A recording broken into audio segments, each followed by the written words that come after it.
Hello and welcome to Pandora's Books. Today I'm going to be ranking book covers of 2024 TikTok books.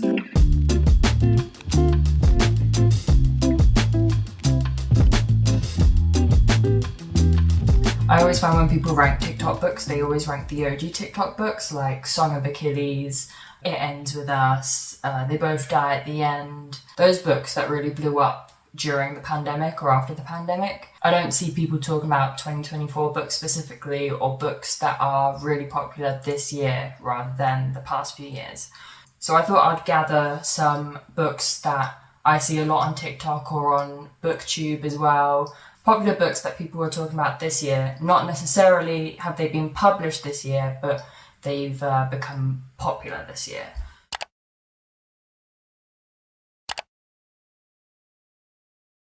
So I've made a tier list of all the books that I've collected. I haven't read all of these books. In fact, I've only read probably a handful of them. Now that I'm looking at them, I think it's only like 2 or 3 of them I've read. But these are the books that have popped up the most on my For You page, or I mentioned the most by the booktubers that I watch. So I thought those would be the best to rank. And I've also picked the cover I prefer out of the UK and the US edition, because there are differences in publishing. Most of the time I find that I prefer the US edition, but there are a few in here that I've preferred the UK edition, but I will mention which ones those are. From the top it goes, I don't care, you can do no wrong. The book could be crap. Like, the book could be a 1 star, but the cover is just so nice, I don't care. The next is amazing, no comments. Then it goes, you can go on my shelf, like, it's acceptable for you to be seen by others. Then it's, I guess you'll do, but really? And the last is get in the bin. You're just so bad, just get in the bin. And like I said, I haven't read the majority of these books, so it is purely based on the cover that I'm ranking these. So let's get into it. The first book I've actually read, it's A Novel Love Story by Ashlyn Poston. I would probably put it on You Can Go on My Shelf. I am very much moving past the cartoon covers. I feel like if you've got a cartoon cover, you need to do something different. You need to not just have 2 people on a cover and call it a day. I think we're just so oversaturated with the cartoon cover. And I know why it came about, because no one wants to hold a book with a sweaty man and his abs out in public. I get it. But I think it's gotten to the point where the cartoon drawn covers have started to look a bit childish. So at least with A Novel Love Story, it has got that drawn element, but it's a bit different. Like, the emphasis is on the title and not the drawing itself. I'm happy to put that in the middle level. The next book I've got on the list is Bride by Ali Hazelwood. I have not read this book, and it does fall into the cartoon covers. However, it does feel different because it's got that black and white with the red accent. And I feel like mostly with cartoon covers, the whole point is that they are super colourful. And that's why I feel like at the moment, cartoon covers feel a bit like they're geared towards children when they shouldn't be. But with Bride, at least with the black and white with the red accent, it's not as, hey, I'm for kids. I'll put it on You Can Go on My Shelf purely because of the colour palette. The next one I've got is Blue Sisters by Coco Mellows. This one does have a different US cover, and I chose the UK cover over that one. I really like this trend. I really like the oil painting stylistic choice, but it's different, it's more elevated in a way without having a realistic photo.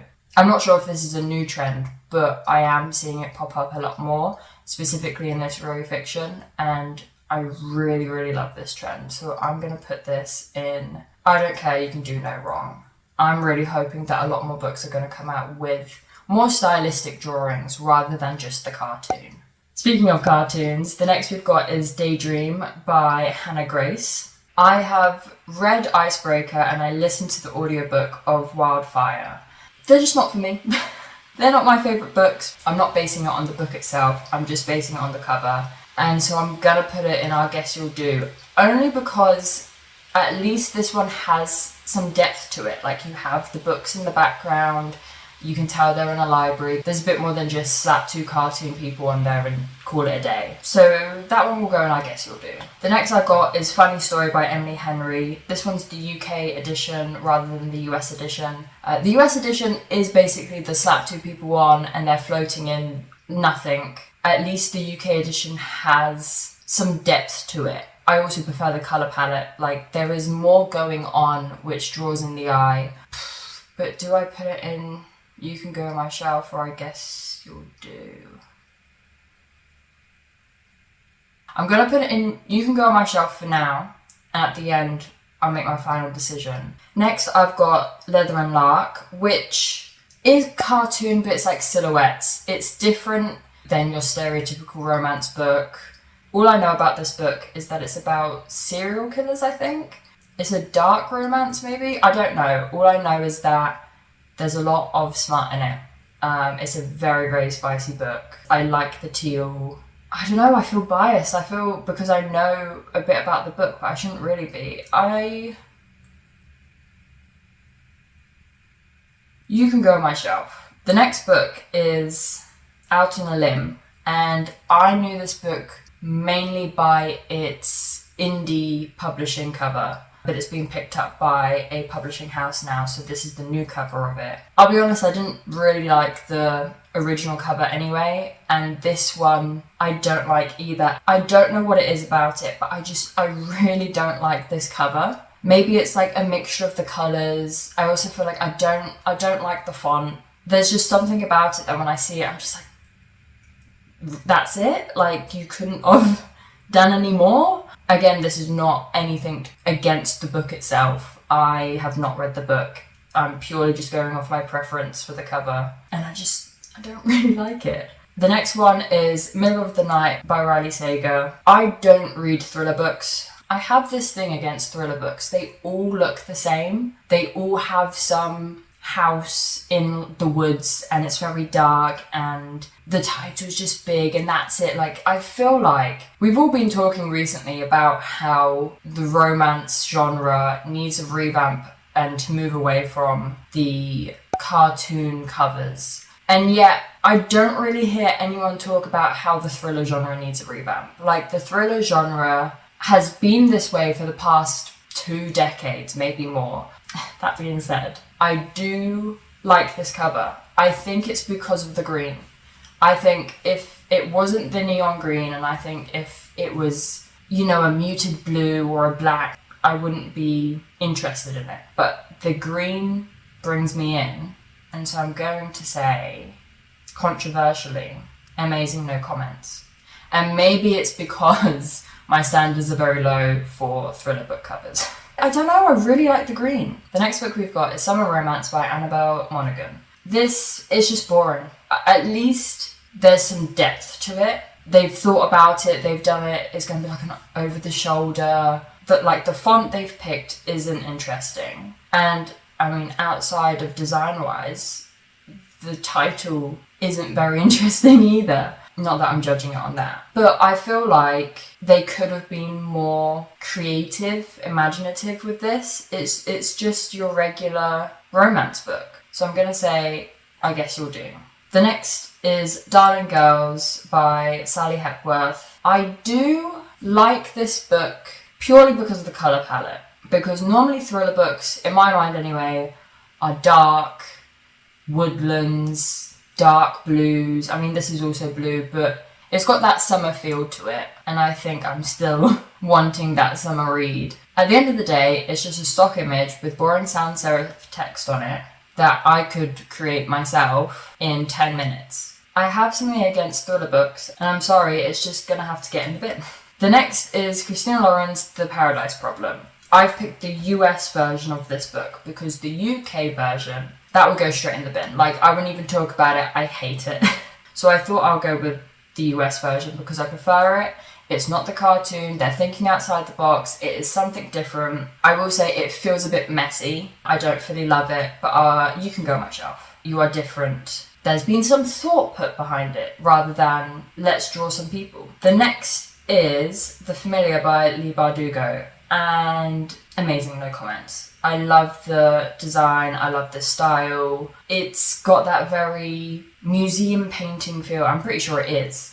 You just know what you're getting into when you look at that cover. And I love that because I feel like a lot of books miss out on portraying and telling you the theme of the book because they've just gone for something that's trendy rather than what is probably best for the book. So yeah, amazing, no comments. The next is Kristen Hanna's The next is Kristen Hanna's The Nightingale.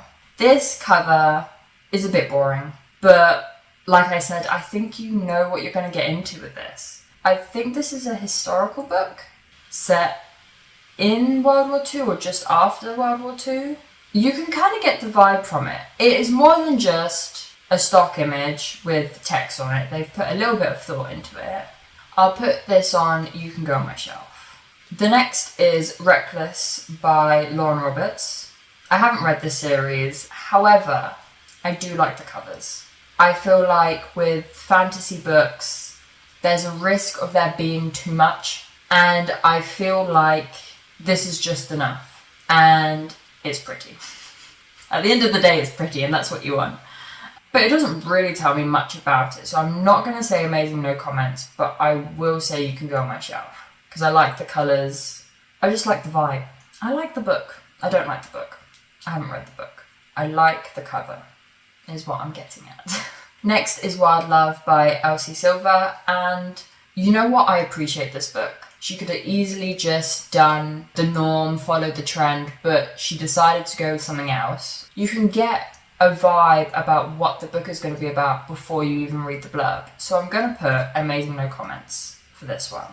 Next is Bear Town by Frederick Backman. I know that it follows the thriller book structure of stock image and just big text and that's it, but I really like it.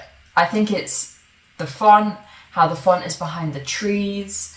I like the colour palette of the photo they picked. It's going to go in, I don't care, you can do no wrong. Plus, I've also heard it's a really good book. Next is Flawless. Oh, this one's also by Elsie Silver. Though I feel like this didn't come out this year. And this is maybe last year or the year before. I appreciate that she isn't following the trends of just cartoon people. Maybe publishers should be watching Elsie Silver and what she's releasing, because I appreciate that she is doing something different. I don't appreciate that it's pink again. And I think these are both the first books in the series. I mean, I guess pink tells you it's romance, you know, stereotypically. There's something about this one that I don't like as much as Wild Love. So I'm gonna put this on You Can Go On My Shelf. This book, The Art of Magical Overthinking. I don't care. You can do no wrong. Like, it is such a gorgeous cover. And again, it's drawn, but there's a stylistic choice to it. I like the font that they've chosen. I think all the elements put together have made a really nice design. Next is When the Moon Hatched. I don't know how I feel about this cover. I said before, fantasy books, for me, do risk being way too complicated. Like, there's way too much going on. And I feel like this could fall into that. I think it's to do with the colours that they've chosen. I do like them. Controversially, to me, no one else. I might put this here. I think if it was any busier, it would go, I guess you'll do. Like, that is a big jump, but there's something about it that speaks to me.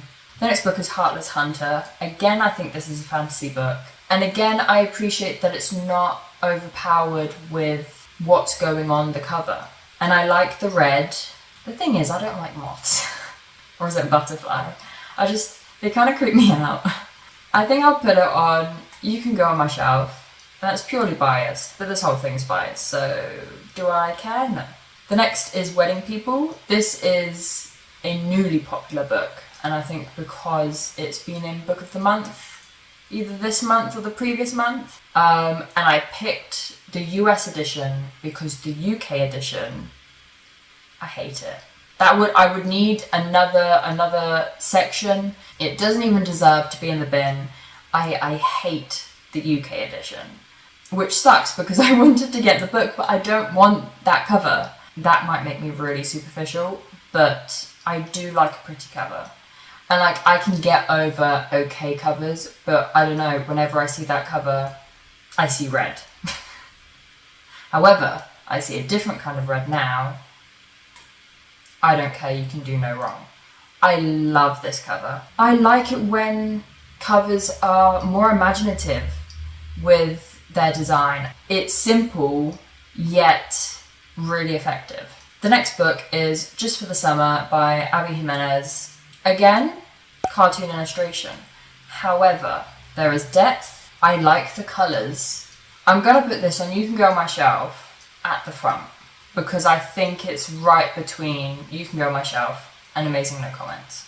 Next is Play Along, which is not the first book in the series. I feel like that's caught up.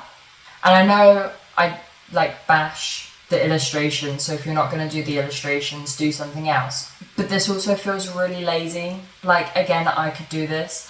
This is the romance version of the thriller book. Instead of having, you know, the serif font, you have some playful hand-drawn font on top of some stock image again. So that can get in the bin. Sorry if you really like the book.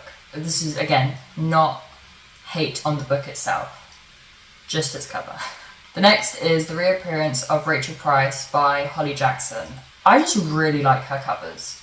I feel like there's just a lot of thought put into them, and they're fun, and they're colourful. Well, it's mostly black, white and red, but they're just imaginative, and I really do enjoy the covers, so Amazing No Comments. The next is House of Flame and Shadow, I think it is. I don't read Sarah J Maas books. I'm not interested in them, but I know of them. I mean, how could you not if you're on the internet and in the book community? I think this is part of the Crescent City series. I might get hate for this, but it can get in the bin. Not the book itself, the cover, remember.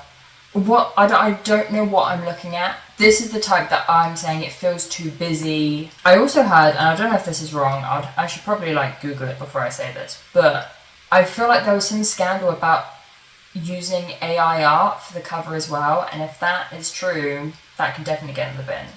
I'm sorry. Next is Swift and Saddled by Lila Sage, I think her name is. And I have read the first one, Done and Dusted, and controversially, I did not like the book. However, I really like the covers. It has got that comic book feel. It just catches your eye. Also, I really like the colours of this cover. And what more can I say? It is a really cute cover. The next is The Ministry of Time. It doesn't tell you much about the book. However, it is simple enough and clean enough that I don't mind. So I'm gonna put it in Amazing No Comments. It does give me sci-fi, and it is a sci-fi book, so they've done that well. And the last book is The Fury, which is a thriller book.